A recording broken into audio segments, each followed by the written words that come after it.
This is a small variety of shark.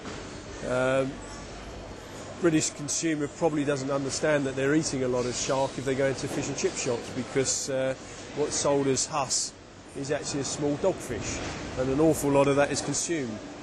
The shark are quite an interesting animal. Sharks and rays are fairly prehistoric animals. Unlike most fish, over the passage of time they've developed a sophisticated bladder system for getting rid of their waste urea.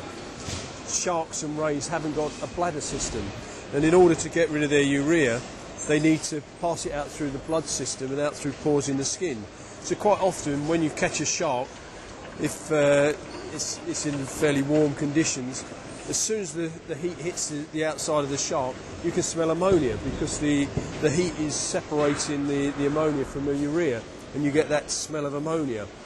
Once that's washed off and it actually goes through the distribution chain, the only time you're going to smell ammonia is when the fish are going off.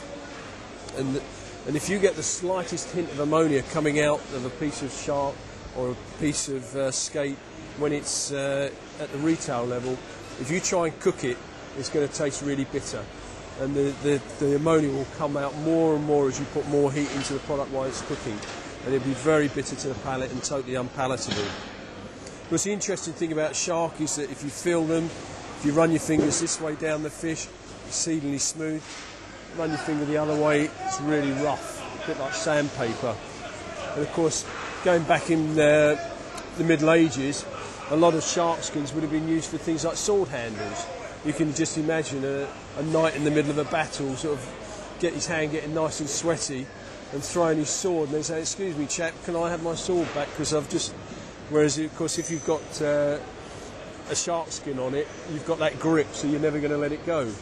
There's some wonderful books been written about samurai swords where they actually cure the shark skins, and the very best ones are used on the really elite samurai swords, and they still do that over in Japan now for their decorative samurai swords for display purposes.